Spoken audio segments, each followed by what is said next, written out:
to me, not just read the slides. I mean, if there's too much text on the slides, am I late? No, I'm not late. If there's too much text on the slides, then I assume people are not listening to me. I'm really trying not to have too much text on the slides. But I still, All right, so we have this one. This one still needs deriving. That is like the slide. Yes. There's the generic element. Yes.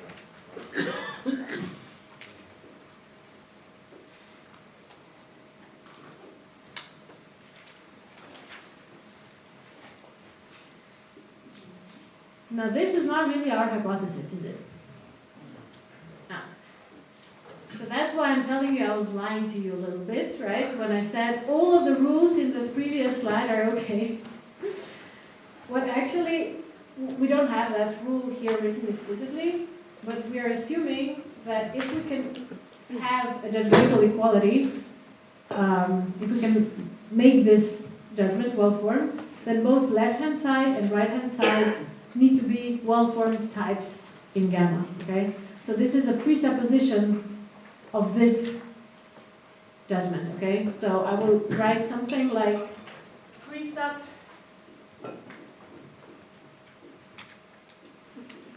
of A equals A prime. Yes? What happens if you try just like having that premise twice? Or I guess the second premise in the cloud. This one? Yes, if you just put that Up here? Yeah, there to try to prove that Yes. it's a type. Would that be allowed? Yes. But then the name of the rule is presup, because it's a presupposition of that judgment. There was another hand up there somewhere. Oh, okay. Yeah. Putting on my proof assistant hat with that presupposition that we have there, if I'm writing out like the rules that I have, would I have to have like written out the proposition that, oh, well, A is a well-formed type, A prime is a well-formed type, and then I can have A equals A prime type? Yes. So when you will derive the judgmental equality, I'm lying to you just a little bit here again. So in a proof assistant, you won't see many judgmental equalities because they sort of get computed away in the kernel. Okay? Where you will see them is when you make definitions, for example. And then you will define something to be equal to something that you can already derive, right? And that will be sort of a derivation of that fact. So, yes, if you have a derivable judgment of type, of kind judgmental equality, the way you constructed it had to go through both left-hand side and right-hand side being well-formed. Yes. Okay. So you see, I wrote it on the whiteboard, but it's also here. It was much more fun to see you sweat. Okay. I have 5 more minutes. Let's start with specific rules, and I will do them all in 5 minutes. Of course not. I will just do one and then see you after lunch. Okay. The first one are dependent functions. Okay? So Brigitte already mentioned them, I think, in the Curry-Harvard correspondence. They kind of correspond to the universal quantifier, right? When you want to say for all x, something holds, and that obviously depends on x, right? And the dependent functions are the most canonical, big, first thing that you think of when you think of dependent types. Okay, so functions, dependent functions are functions where the type of the output may depend on the input. Okay, we write them like this with a big pi, and then x colon a is sometimes below the pi, sometimes right next to the pi, and then b of x is this type family, and then this together denotes the type of functions from a to b, where b is dependent on a. Okay, and then we're gonna, in the next slides, introduce rules for pi types. Okay, I am listing all of these rules rules here because this also is my way of telling you in any type theory, if you want to introduce a new type former, right, you have to give them the following list of rules. You want to give a formation rule, saying how you form types. You have to give an introduction rule, saying how you introduce new terms of this type, what are the elements of that type. You give elimination rules, saying how do we use those terms, and then computation rule that tells you how introduction and elimination rules interact with each other. And then, some people forget about these, we also give congruence rules. And the congruence rules say that your types and terms respect judgmental equality in a way, and I'll be very concrete about this. So let's look at these rules for the pi types, what I mean, okay? Let's start with the formation rule. Type formation rule says that if I have a well-formed type family, I can make a pi type, okay? So before you were asking me if I instantiate this meta variable that says something is a type with a concrete thing, right? Okay, this pi, it could be more concrete, okay? It could have not A and B, but natural numbers and whatnot, right? And then we have to, prove that this is a well-formed type, and we do this by also proving the level above, right? That this is a well-formed type family. So an example, the one that I keep telling you, is a dependent function where the dimension of the vector depends on the input. That will be, so we have a dependent type family, vector, and then I can have dependent functions. And then the congruence rule, I hope it's big enough to see, basically says that if I have the domains, two domains, A and A prime, that are judgmentally equal, and if I have two type families, B of x and B prime of x, that are judgmentally equal for every x, then the pi types will also be judgmentally equal, where they go over A, and here A prime, and here B, and here B prime, okay? So these are the congruent rules. Yes? Is there a reason why both of the congruence rules are in the same rule, or is that just for convenience? Both congruence rules are in the same rule. But by that I mean there you have a judgment that A is judgmentally equal to A prime, and that B is judgmentally equal to B prime. But it seems from the armchair, thinking after that, like you could just have A judged to A prime, and you're not going to substitute B yet, and you're not worried about it, and you could just say that. Okay, then that is a special case because, judgmental equality is reflexive, and I can have B prime just be B, and you can always derive that. Okay. So it is a shorter way of saying that we have two congruence rules, so to say, but it's basically just one. Yeah, we can use it. Okay, more questions? No. Good. Okay, so congruence rules will also always look kind of like that, right? I have, whatever new symbol I'm introducing, this time pi, and if I apply it to all of the arguments, all of the parameters, and all of these parameters are judgmentally equal to each other, then I get judgmentally equal stuff. Okay, the introduction rule for dependent functions is a lambda, right? So here is the first time that I will mention binding. Okay, before we had free variables, free as in they are listed in the context, and then you have substitution that can, instantiate those free variables, substitute these free variables. Here, we also need to have some way of saying that we have something that binds, right? We need to have like a local abstraction of a variable, right? A binding.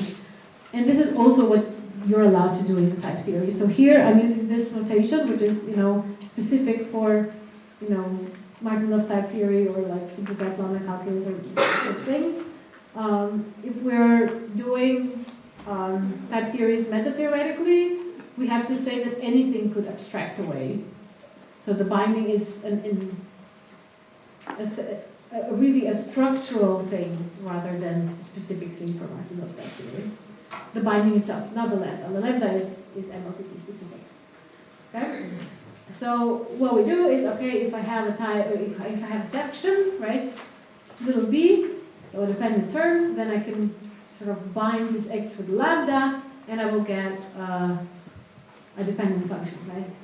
And an example would be, like I said before, a vector of x many zeros, right? Because the term depends on this x, right? It's actually dependent how the term looks.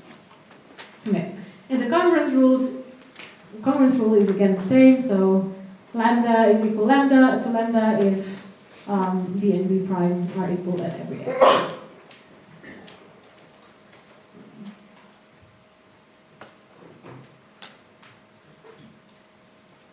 Yeah.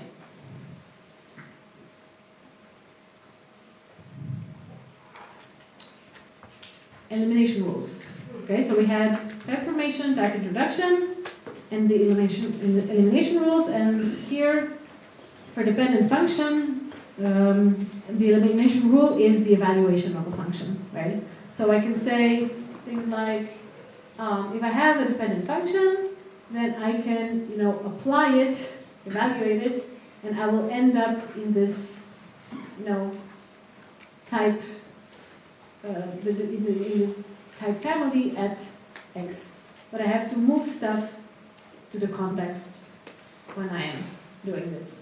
Okay, so here I have a concrete example where I have the function from before. We add as many zeros as there is x, and now I just moved x to the context. I unbound it, and now it's free in the context.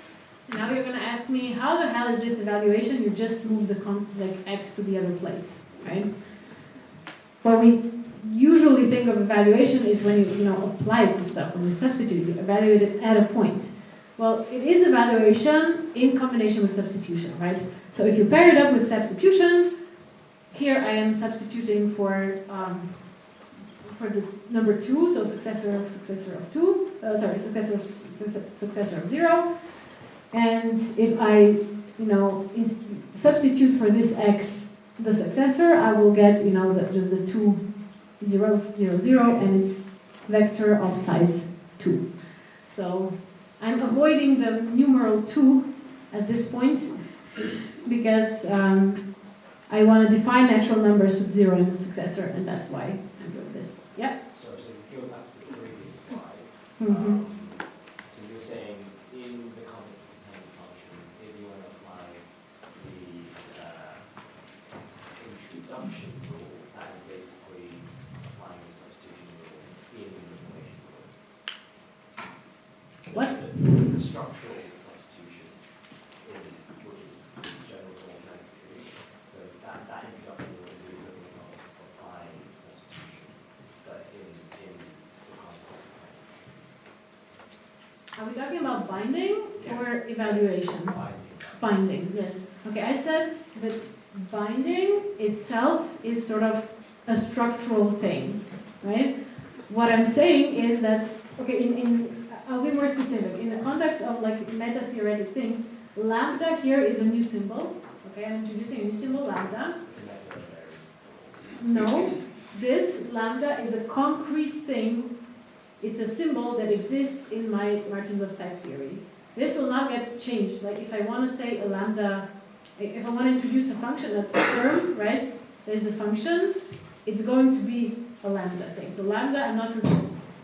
I cannot replace it with, L or X or whatever, right? Lambda is a concrete symbol, like the symbol for the natural numbers, like pi, lambda is a concrete symbol of Martin-Löf type theory, okay? And now this, what I mean that binding should be like a structural thing that can happen in any type theory is, I would actually say that this lambda here, maybe I can write it, is something that is applied to something that binds x and gives me a v of x. Okay? So I'm saying that lambda is applied to an abstracted thing. Okay? I'm just saying that this lambda x dot, the binding, how we wrote it here kind of belongs to lambda, right? But in reality, the dot itself doesn't belong to lambda. It belongs to the abstraction of the argument. Like you could apply lambda to an argument that is abstracted itself. I'm saying locally bound variable here is x. Does that answer your question better? Yeah, okay.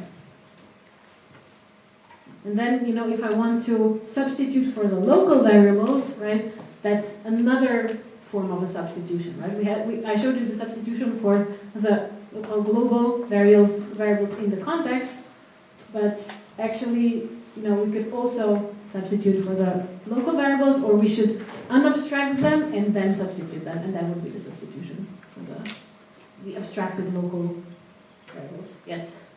Shouldn't we check that A is well formed?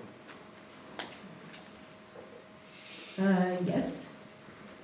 But you mean here? Yes, Yes. in the introduction. Okay. So in principle, yes. In practice, if this entire context is well formed, we know that in gamma A is well formed. Yes. Good. Coffee break. See you after that.